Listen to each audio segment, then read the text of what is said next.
Alright guys, so we've completed the majority of our business plan. Um, we've got ourselves to a great position where we know the exact institution that we want to follow, the exact strategy in terms of replicating what they're doing. We know what we're doing.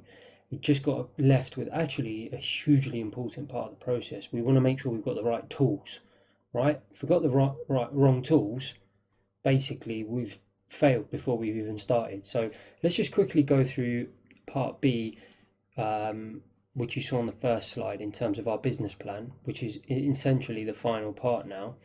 So what I want to show you guys is non-professionals are using MetaTrader 4 and similar retail platforms. The professionals are using institutional platforms. Now, you need to be careful here, because what I am not saying is that it's a platform problem. I'm not saying that. In fact, there's nothing wrong with using MetaTrader 4. It's a good platform and you can continue to use it. It's just there's a big part you're missing. Now, that's best illustrated if I actually get straight into the pieces of information that are available to institutions. So there's actually 6 pieces. So here you've got the bid, you've got the ask. So that's simply giving you the price that you can purchase and the price you can sell, for example, euro dollar. And then you've got pound dollar here. So what I've done is I've actually showed you what the professionals, the institutions have access to.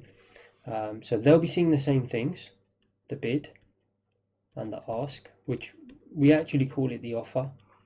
But don't worry about that. Let's just call it the ask for now, because it is the same thing anyway. So there you can see the price is very similar to what you see here on cable, 129.72, 129.74, 129.76.77. So it's virtually the same, and I'll go over that in a second because this is actually the futures market, and what you're seeing here is the spot market. But ultimately, would you agree that's one piece of information, 2 pieces of information, bid and ask? Here you've got 1 piece of information, the same. So there and there, we're losing out nothing. We've got the same pieces of information as the institutions. Great start. But hang on, what's all this stuff? Well, you've got the bid and you've got offers. Now I'm going to go through this really quickly because we're going to cover this in depth in the next modules, and it'd just be a waste of time to cover this like twice. So just for the purpose of an example, I'm just going to quickly give you a brief description of what this is. This is simply the depth. So it's just telling you it's actually contracts. It's not, it could be one person willing to buy 27 contracts at 129.76, but let's just assume for the ease of practice or practical example that it's 27 people. So what that means is 27 people are sitting on the bid and 7 people are sitting on the offer. What that means is if you want to go and buy the market, you can only buy from 7 people. Once you've bought, say, 7 items or 7 units, you can no longer buy at that price. Do you see here, guys? You don't see that information. That's incredibly useful information, which you're not seeing here. So that's already 2 pieces of information you're missing out on, the depth. So we've got here 1, 2, 3, and 4. And then what you're also not seeing, guys, is what's actually transacted in the market. Do you know what just transacted in pound dollar or euro dollar the moment you opened your platform? No, you don't. Here I can tell you straight away 2 units were just bought a moment before. This is what was sold, so 8 units were sold at this price. So what that means is it's telling me exactly the demand and supply in any given moment, not only in terms of intention, but also in terms of actual action. So you're missing out on 5 and 6. So can you see here, guys, that's 4 huge pieces of information. Out of 6, institutions have got 6. All information necessary. Now this is the raw data that I talked about, that all professional traders will be taught about from day one. Guys, where's all this data here on your retail platform? It's not there. Now I'm sorry to say it, but you can see why. If you're gonna keep pursuing, use MT4 by all means, but look, supplement it.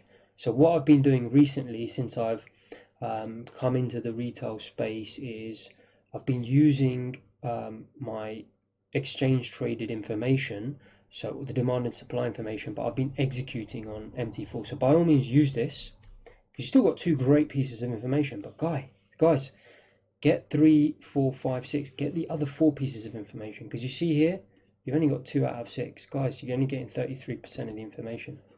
You see, you're doomed to fail straight away if you're going to continue sticking to this path. And as I said on the last slide, that's why we're moving away from retail education into institutional education. Because do you want to be going into a job with only 33% of information, guys? It's literally like going into a new field but with no tools. So I keep saying it, but it is crucially important to understand that trading is not any sort of magical, mythical profession that is miles away from what you might already be doing. You know, if you're already in a vocation, any vocation, like I said, personal training, it could even be you work in a cafe. It's exactly the same. How are you going to, let's say someone comes and orders 10 coffees from you, you work in Starbucks, but you don't have a tray to deliver it. Guys, are you going to be able to hold 10 coffees in your hand without the tools? You're doomed to fail from day one. Having this is like having the big tray, the tools, everything you need to do your job properly. And there's so many examples we can use like that. So you can see why it's absolutely crucial why we do this part of our business plan, because before we start a business, of course, we want to make sure we've got the right tools. Common sense so far, right? So what I just want to do before I end this chapter, now that we know that there's a huge part we're missing and we need to obviously familiarize ourselves with this, is why is that the case? What exactly is it we're looking at here, and what exactly is it we're looking at here? And guys, bear with me, because this is probably one of the most important parts of the entire course, that you understand the differences between what you as a retailer are traditionally used to looking at and what institutions are looking at. Institutions and the professionals. Now, just very briefly, the differences between futures market and the spot market is essentially that the futures market is a derivative, a leveraged derivative market, but that's not really that important to us. The spot market is, the only difference is, and you can Google this, guys, because all of this is available in Google. I want to kind of tell you a lot of stuff that you're not going to find in a book, or it's going to be very difficult for you to find it on Google. The bits you will find on Google is the differences between the spot market and the futures market. And essentially all it is that the spot market is deliverable now. This will be delivered at expiry, so that can be in 3 months' time. You don't actually deliver the asset, the underlying asset in the futures market, be that foreign exchange, oil, stocks, etc. But it doesn't matter, because we're never going to deliver this market. We're going to buy it and we're going to close the contract out before expiry, and if we don't, we'll just roll it over to the next contract anyway. You're never going to deliver it. So really it doesn't matter what the differences are in terms of the specific minutiae. Same with the spot market. It's deliverable physically. Conventionally it's T+1 or T+2, so you've got to deliver the currency or the asset that you promise. But in our case, again, we're actually, people don't realize this, is by trading through a broker platform like this, you're essentially trading a derivative of the spot market anyway. So again, that's why you see the leverage 1 to 500, etc., etc., because ultimately what your broker is allowing you to do is to not enter into a fully transacted deal. They're allowing you to almost trade like it's a derivative, the way the futures is. Again, you can Google all of this, but for our intents and purposes, let's just imagine they're very similar, because you see the prices are similar. You're really going to notice it in terms of those details I'm talking about. What the differences are that we do care about, however, that moves us away from thinking like a retailer and really starting to think like an institution, is this. It's really to do with volume. Now, spreads, yeah, I'm going to come on to, but essentially the main thing is volume. Now, why is that? Well, guys, in the spot market, foreign exchange spot market, and I said this before, 2 slides ago. Why is it so important that part of our business plan we look at tools? Guys, do you know this price? What is this price coming onto your retail platform? Do you know where that comes from? How is that derived? Does it come from thin air? Does it come from somewhere? Where does your broker actually get this price from? It's absolutely crucial as part of our business plan. We research this, right? And we understand this before we even think about trading as a business. We need to make sure we understand this. So I'm going to explain this to you now. What happens is, let's say you've got 2 banks, so 2 big institutions like investment banks. What they'll be doing, guys, now I've said a large percentage is OTC interbank of this. This is essentially what you're seeing. Obviously, this isn't the futures market, it's the foreign exchange spot market. So what is happening? OTC is over the counter. What that means is it literally is by telephone or using Bloomberg chat. Basically, these banks is called interbank market, which makes up a huge part of the market. 40, 50, 60% of the market is interbank. So banks are trading amongst themselves almost over a counter with each other. That's the term for it, but actually what they're doing is over the telephone. So we don't have sight of this information, right? These are just the big institutions, in particular investment banking, foreign exchange desks. So that's the sell side. Go back and remind yourself what the sell side is, because I did talk about this before. Then, guys, you've got pension funds, hedge funds, central banks. I called them the buy side, right? So what they'll be doing is they'll be going to the investment banks. Now they'll either be going directly through the salesperson, as I said. So in effect, again, that can be considered over the counter, directly transacting. A lot of these transactions won't be made available to the public. And this is where futures are different. I'm going to show you how. They'll either be transacting if it's very large transactions over the telephone via the salesperson directly with the interbank traders, or what they'll be doing is they'll be using electronic platforms like EBS and Thomson Reuters. So they're just electronic platforms that allow huge institutions to transact directly with banks without having to speak to the trader directly. So it's kind of like their own little MetaTrader 4, but it's an institutional system. So again, guys, as retailers, we don't have access to that because we're not trading in enough size, and we're not important enough. So where do we come in then? So where does this price come from on MT4? Well, we're over here. This is us. So let's just put R for retailer. So what we'll do is, so you know that you've got your platform. It could be IC Markets is one of the biggest. You've got Dukas Copy, you've got FXCM, you've got all these brokers, right? So let's call them FX Broker. What they'll be doing, guys, is they will pool all the retail orders together. So there'll be tons of retailers all trading through the platforms. This will build up over time. Now there's an A and B desk. Again, you can Google this because it's quite commonly known. The broker will then make a decision whether they're going to hedge the risk that you're giving them or they don't. So there's different desks that they'll have within your brokerages, and they'll decide whether they're going to pool it and hedge it or whether they're not. But typically, let's say the majority of it, they'll be hedging that out once it builds up to a certain amount of risk.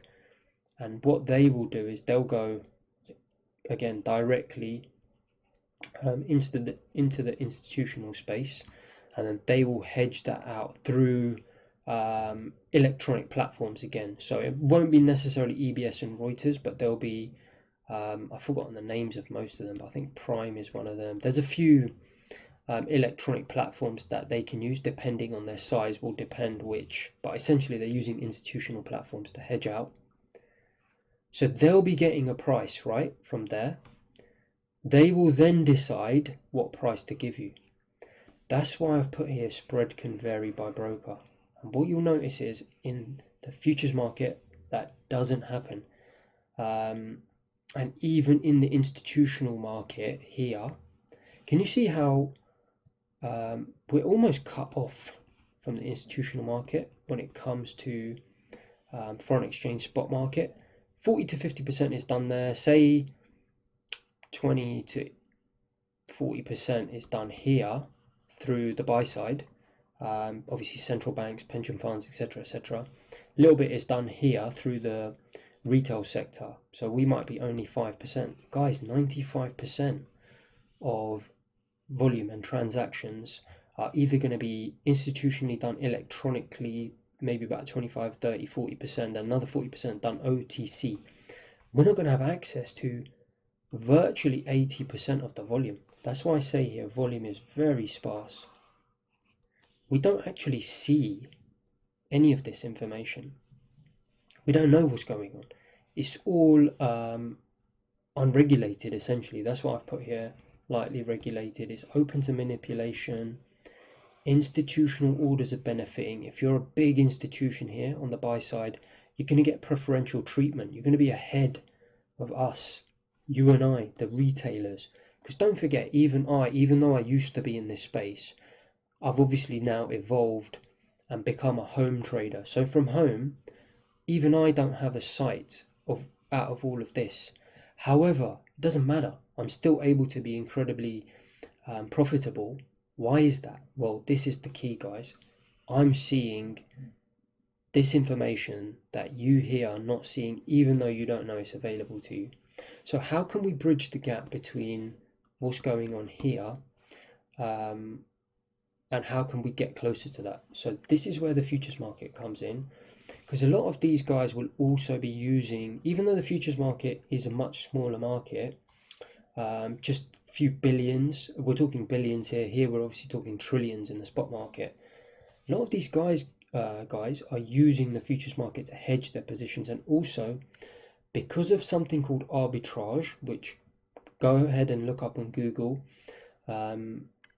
It's essentially a mechanism which means the market has to stay efficient, otherwise opportunities will exist for parties to profit easily. So markets have to stay quite fairly aligned. The futures market has to stay aligned to the institutional market, otherwise opportunities will come in where people can just easily make profit. So what happens is, anyway, in the futures market, the way it's different to the spot market is what you've essentially got is you've got an exchange in between. So here I'm going to draw it.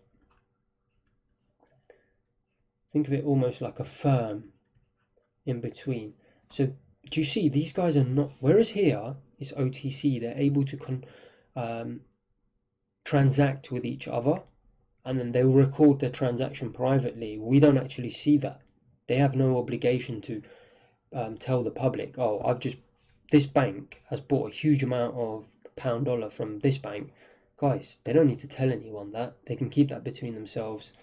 Whereas here, if you're transacting in crude oil, for example, futures, which are a huge market, E-mini S&P futures, huge market, pound dollar market, not as big, but like I said, it stays very closely aligned with the spot market, pound dollar. Every transaction, guys, has to be done through the exchange in the futures market. So what happens is you've got a queue of people here, right? Let's say these are all the bids on the buy side. These are all the sell side.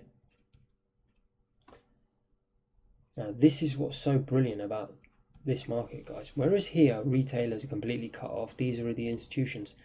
Here, guys, you can't tell the difference. So let me give you an actual example of this. Let's say you've got here 7 people willing to sell, right? So I've drawn 4 here. Let's just say it was 7, 4, 5, 6, 7, yeah? You've got 7 people willing to sell, and there's a queue. So this will be a queue in terms of who gets filled first, was the first person to put the offer in. Guys, this could be a retailer like you and me. This could be an institution. This could be an institution. This could be a retailer. Guys, you don't. It doesn't matter. Do you see here what I've put? Well, 1 lot order equals 100 lot order from the institution. It doesn't matter. We don't know. Everyone gets the same treatment. Same on this side. So can you see why it's such a beautiful market? You're never going to be disadvantaged from an institution. You've got equal playing field. So every day I wake up, I look at the futures market because I've got an equal playing field now with what the institutions are doing from my home office. So this is why I say it's absolutely crucial for us to have these tools, which I'm going to show you how you get later. It's fully regulated, whereas here there's no regulation. What do I mean by fully regulated by an exchange? So the exchange, guys, is essentially watching these prices, making sure they're the same price is available for everyone, and that it's a 100% open and transparent market. So what do I mean by that? Well, here these guys transacted with each other, didn't they? As I said, 2 banks transacted with each other. They didn't have to publicize that information. Let's say this was 2 banks transacting with each other. Guys, the entire world has access to that information, because this exchange, their role is full transparency over information, so you can see everything. There's no middleman. Like I just said, there's an exchange. It's 100% price discovery. So in essence, it's 100% exchange traded. It's electronic. Used to be people shouting previously, and it's just full transparency. So 100% volume visibility for all.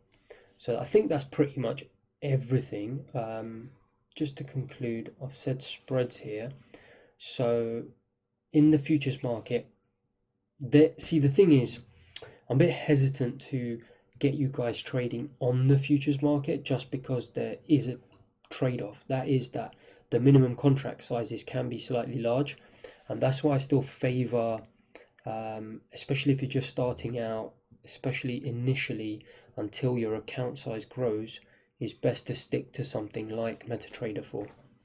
Okay guys, so as I said, I've got nothing against MetaTrader 4. I think it's actually quite good. The only downside is that your spreads may be slightly wider in MetaTrader 4, and I've put spreads here because there is an advantage in the futures market. It's very tight spreads, and everyone gets the same spread. A broker has a different function to what the broker here does. The broker here in the spot market can set the spread as they wish, within reason, otherwise they themselves are going to get arbitraged.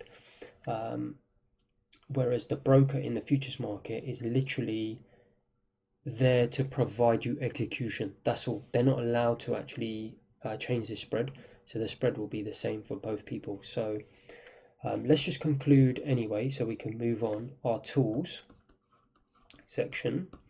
So as part of our business plan, would you agree, guys, we need access to volume information? Absolutely crucial, because we want all 6 pieces of information. We don't want to start our business handicapped. You know, it's literally like going into a personal training job, walking into that gym, and there's absolutely no dumbbells, no machines, nothing, just an empty floor. How do you expect to succeed? You're not going to. So I hope you agree with me. That's absolutely crucial, and you've also included it as part of your business plan. So we'll move on now, and then we'll just conclude very quickly and move on to the next module and get some exciting stuff going with the timing sales and really get you guys into the raw data. Cheers guys, see you in the next slide.